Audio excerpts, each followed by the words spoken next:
பிரதி நாடு முழுவதும் எரிவாயு சிலிண்டர் தட்டுப்பாடு ஏற்பட்டுள்ள சூழ்நிலையில் தமிழ்நாட்டை பொறுத்தவரை 20 நாட்களுக்கு வீடுகளுக்கு விநியோகிக்கப்படும் எரிவாயு சிலிண்டர் கையிருப்பில் இருக்கிறது என்று தமிழக அரசின் உணவுத்துறை அதிகாரிகள் உறுதி தெரிவித்திருக்கின்றனர். பள்ளிகளில் உள்ள மாணவர் விடுதிகளில் எந்த விதமான எரிவாயு சிலிண்டர் விநியோகத்தில் தட்டுப்பாடு இருக்காது என்று பள்ளிக்கல்வித்துறை அமைச்சர் அன்பில் மகேஷ் பொய்யாமொழி தெரிவித்திருக்கிறார். இதே போல தமிழகத்தில் ஏற்பட்டுள்ள அந்த எரிவாயு சிலிண்டர் விநியோக தட்டுப்பாடு தொடர்பாக மத்திய அரசுக்கு தமிழக அரசின் தரப்பிலும் கடிதம் எழுதியிருக்கப்படுகிறது என்றும் தமிழகத்துக்கான தேவைகள் என்னென்ன என்றும் அதற்கான நடவடிக்கைகளை மத்திய அரசு விரைவாக மேற்கொள்ள வேண்டும் என்றும் தெரிவித்திருக்கிறது. மேலும் இந்தியன் ஆயில் கார்பரேஷன் IOC உணவு மற்றும் தொழில் நிறுவனங்களுக்கான உணவகங்கள் மற்றும் தொழில் நிறுவனங்களுக்கான அந்த எரிவாயு சிலிண்டர் விநியோகத்தை தற்காலிகமாக நிறுத்தி வைத்திருக்கிறது என்றும் அந்த நிலைமை விரைவில் சீரடைவதற்கான நடவடிக்கைகளை மேற்கொள்ள வேண்டும் என்றும் தமிழக அரசு மத்திய அரசிடம் வலியுறுத்தியிருக்கிறது.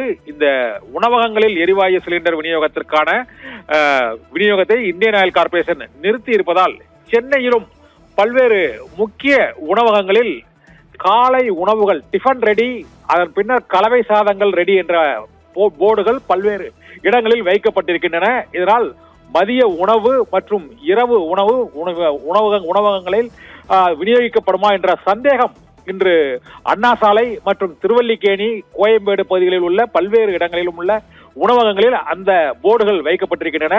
இதனால் தமிழகத்திலும் உணவகங்கள் அடுத்த 2-3 நாட்களுக்கு மேல் செயல்பட இயலுமா என்ற சந்தேகம் எழுந்திருக்கிறது. சேலத்தில், கோயம்புத்தூரில் பாதி அளவுக்கு தான் ஒரு நாளைக்கு 2000 புக்கிங் சிலிண்டர் இருக்கும் என்றும் அதில் பாதி அளவு சிலிண்டர் தான் இப்போது புக்கிங் செய்யப்படுவதாகவும் உணவக உரிமையாளர்கள் சங்கத்தின் தலைவர்கள் மற்றும் நிர்வாகிகள் தெரிவித்திருக்கிறார்கள். இதே போன்ற நிலவரம் அனைத்து மாவட்டங்களிலும் நிலவுமானால் அடுத்த ஓரிரு வாரங்களில் உணவகங்கள் செயல்படாதா என்ற சிக்கல் இப்போது ஏற்பட்டிருக்கிறது. மத்திய அரசும் வீடுகளுக்கான சிலிண்டர் விநியோகத்தை மட்டுமே உறுதிப்படுத்தி இருக்கிறது. தொழில் நிறுவனங்கள், வணிக நிறுவனங்களுக்கான சிலிண்டர் விநியோகம் எப்போது சீராகும் என்பதை இப்போது உறுதியாக கூற முடியாது என்று தெரிவித்துவிட்டது.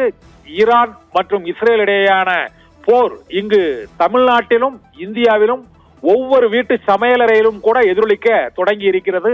போர் விளைவுகளால் உலகம் முழுவதும் பதற்றம் ஏற்பட்டுள்ள சூழ்நிலையில் தமிழகத்தை பொறுத்தவரையிலும் இந்தியாவை பொறுத்தவரையிலும் தொழில் நிறுவனங்கள் மற்றும் உணவகங்கள், ஹோட்டல்கள் மற்றும் வீடுகளில் இதன் தாக்கம் எதிரொலிக்க தொடங்கி இருக்கிறது. போர் தொடர மேலும் நெருக்கடி அதிகரிக்கும் என எதிர்பார்க்கப்படுகிறது. வளைகுடா நாடுகள் மற்றும் ஈரான் ஆகிய நாடுகளில் இருந்துதான் ஒட்டுமொத்த உலகத்திற்கே அந்த கச்சா எண்ணெய் விநியோகம் என்பது நடைபெற்றுக் கொண்டிருக்கக்கூடிய சூழ்நிலையில் ஆசிய நாடுகளில் இந்தியாவுக்கும் வளைகுடா பகுதிகளில் இருந்தும் ரஷ்யா உள்ளிட்ட நாடுகளிலும் இருந்துமே கச்சா எண்ணெய் விநியோகிக்கப்படுகிறது.